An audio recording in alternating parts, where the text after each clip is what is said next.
when having sex with a guy. I mean, guys never see burns on genital, and of course I would feel self-conscious. As I can sense, many of you are trying to focus your attention on my voice, but you cannot help but wondering and staring at the severe scarring on my arms. You might not realize that your reactions in turn sometimes make burn survivors feel self-conscious. As burn survivors, we deal with this every day, and one of the hardest ways to deal with this is intimacy. Therefore, my research focused on how young adult female burn survivors' injuries impact their engagement in sexual and intimate relationships. I focused on 3 questions to guide my study. 1, what is the extent of survivors' severe injuries? In this case, I asked, how and where did they get burned? 2nd, in what ways has their body image with scars impacted their development? And 3, has the correlations between the survivor's injuries and body image together facilitate their comfort in engaging in sexual relationship? If so, how? Methodologically, I conducted participant observations and qualitative interviews with 15 young adult female burn survivors, ages 18 to 25, that previously attended Alicia Ann Bush burn camp in Fresno. Based on my preliminary findings, there are 3 major themes that arose. 1, the struggles and narrations of female burn survivors to a potential partner prior to sexual intimacy. 2nd, the contrast in comfort level with sexual intimacy between sexually active and non-sexually active burn survivors. And 3rd, the level of survivors' body consciousness in correlations to the specific area of the body of which it was burned. And for the purpose of this talk, I will focus on this 3rd theme. I draw on conceptual tools from philosophers Richard Sussman and developmental psychoanalyst Erik Erikson to discuss and analyze this 3rd finding. Now, I want to inform you a little bit of background regarding the impacts of burn injuries. The American Burn Association in 2012 reported that an estimated 450,000 people received medical treatments for burn-related injuries. Burn injuries can result in severe facial scarring, disfigurement, and loss in functions that can greatly alter one's body image. This disfigurement can also negatively impact one's psychosocial well-being. Burn research experts Lawrence and Doctor illustrates that an individual appreciates or devalues their body based on their overall cultural and societal acceptance of what is beautiful. Given the severe outcome of their burn, young burn survivors might have unique self-perceptions and dissatisfaction as they grow up, thus resulting in significant body image changes that is, according to Dr. Ruth Wimmer and her fellow researchers, inseparable from sexuality.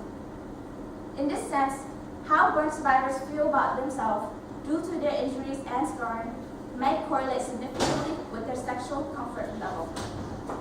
For example, burn injuries may cause amputations, needs for repeated dressing changes, surgeries, and grafting that can demand constant redefinitions of body boundaries between burn survivors and their partners. Burn survivors might also feel uncomfortable having their partner touch their injured skin, and vice versa. The partner avoids intimacy for fear of causing pain and discomfort to the injured individual. Survivors can feel very self-conscious about their burns and be reluctant to allow anyone else to see their scars, resulting in limited intimacy with others. As for my empirical framework, during the first week of June 2013, I conducted participant observation of young adult female burn survivors that attended the Alicia Ann Bush burn camp in Fresno. I was able to access the site because I am also a burn survivor that attended camp previously. At the site, I recruited participants for my research, and after getting permissions to interview them from the foundations, I conducted interviews with burn survivors in person, via Skype, and telephone. All the interviews were anonymous, and I gave them pseudonyms in my analysis, and the pictures I used are also from Google, not from them. So please take take a look at the visual above. On top of the chart, you will see traditionally associated with cultural notions of beauty, and on the left side, you see easily hidden or not. So these two factors are what I use to determine the level of body consciousness in these young adult female burn survivors that I interview. As illustrated on the chart, and based on the interview data, female burn survivors with burn scars, some hidden by clothing, some visible, are traditionally aware about cultural notions of beauty and are more conscious of their bodies. The area of burns for participant included a head, face, chest, or genital part. And when asked, what area of your bodies were injured and which part of the body in particular, if any, impacts your discomfort engaged in a sexual relationship? 6 out of 15, which is 40% of the interviewees, reflected in these particular ways. Kiki responded, quote, my breast being burnt, like the nipple part being messed up, makes me feel really self-conscious. I guess it's because I compare myself to what is a normal standard of a beautiful breast, what it's supposed to look like. Well, since mine doesn't look like the normal ones that guys usually see, they're not as good, I guess. I guess I'm worried that I won't be as attractive to my partner once he sees the burn on my breast. End quote. Nina responded, quote, at first, I had a hard time dealing with the burn on my chest. As a female, having breasts is one of the main aspects of being a beautiful female. I mean, isn't that what society emphasizes? Well, since my chest was burnt, I struggled with self-image and self-confidence because I went through many reconstructive chest surgeries. It was tough. After finishing with 10 operations on my chest alone, I still feel self-conscious about my burn hair. Because obviously, my chest never returned to normal, and they will never be. End quote. Considering how these female burn survivors' reflections indicate a strong level of body consciousness due to their burn, specifically on their private parts, Richard Sucherman, a pragmatic philosopher, reminds us that, quote, as bodies are the clearest expressions of human mortality, imperfections, and weakness. So body consciousness, for most of us, primarily includes feeling of inadequacy and are falling far short of the reigning ideals of beauty, health, and performance. A point that also indicates that body consciousness is always more than consciousness of one's own body alone. End quote. In this case, these burn survivors are aware that their burn scars signify the imperfections that they have on their body, and therefore they cannot help but feel like they fall short of the ideal depictions of beauty that are typically accentuated in this society. As for the other 3 survivors, they respond to the question in these ways.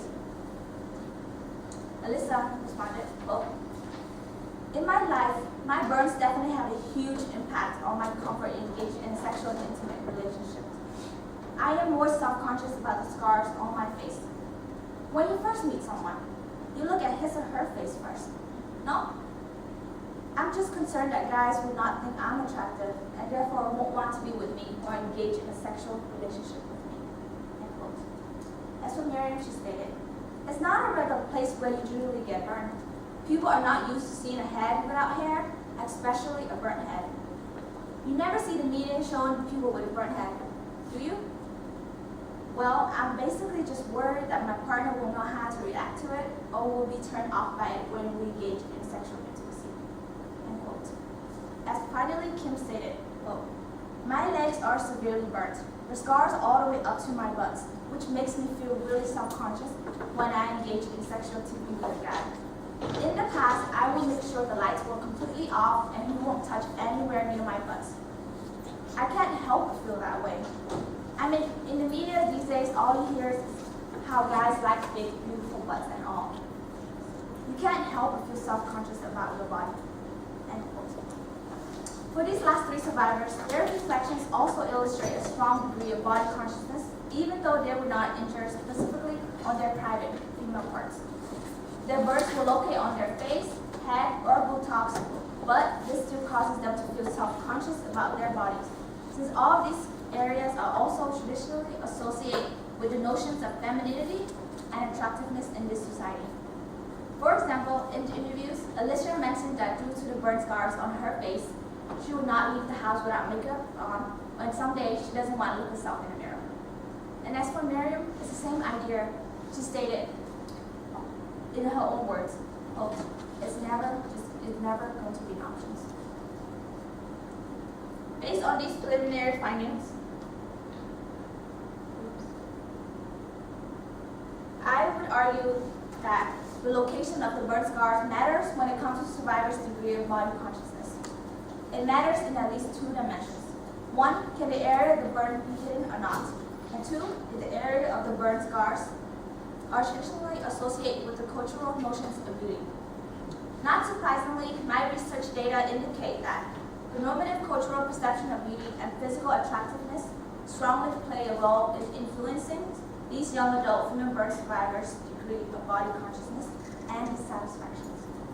Burn survivors were conscious of their scars prior to engaging in sexual intimacy when their scars were located on areas of their body that made them feel inadequate to the normative ideal range of beauty.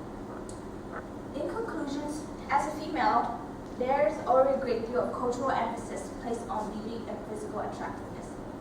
As female burn survivors between ages 18 to 25, the negative psychological implications of such cultural emphasis are significant.